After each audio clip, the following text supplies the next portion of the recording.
Salut les filles, ici Laura. Bienvenue sur enformepourelle.com. Je donne des conseils pratiques sur l'entraînement pour avoir un poids santé et être bien dans votre peau. Aujourd'hui, je parle de mon truc numéro 10 qui est de avoir des objectifs réalistes.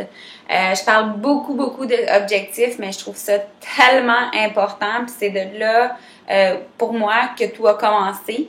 Dans le fond, le pourquoi que j'ai commencé à faire du fitness, c'est vraiment parce que j'avais besoin d'objectifs. J'avais besoin de quelque chose pour me motiver, justement.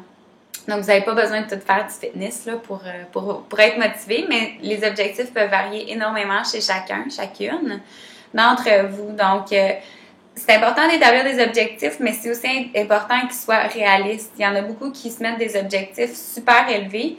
Puis je dois dire que moi, ma première année, je me suis dit, bon, ben mon objectif, c'est de faire une compétition de fitness.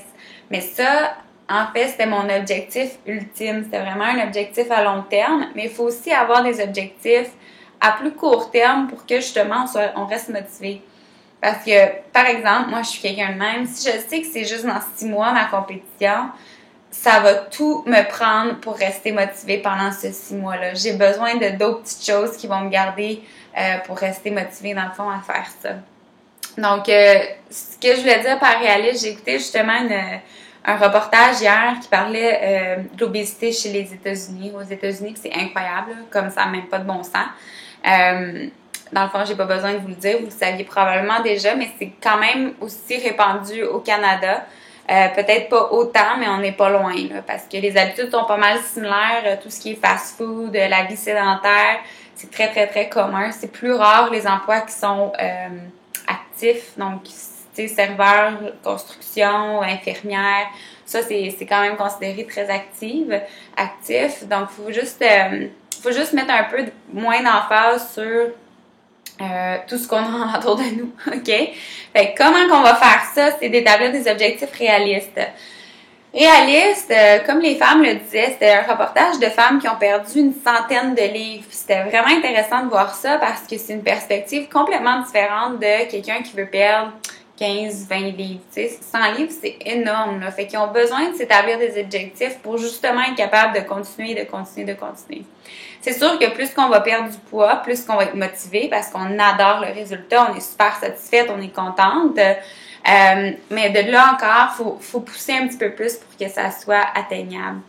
Comment établir des objectifs réalistes? Je vais vous expliquer un peu ça dans la deuxième capsule. Je vais aussi donner des trucs que les femmes ont donnés dans le reportage.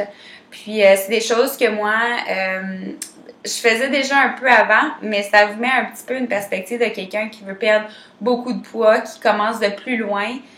C'est quoi des objectifs qu'ils peuvent se mettre pour qu'ils restent motivés également. Donc, la deuxième capsule est réservée aux membres. Simplement aller au www.enformepourelle.com/abonnement. Une fois que vous êtes abonné, vous allez avoir accès à ma capsule. Dans le fond, la première et la deuxième.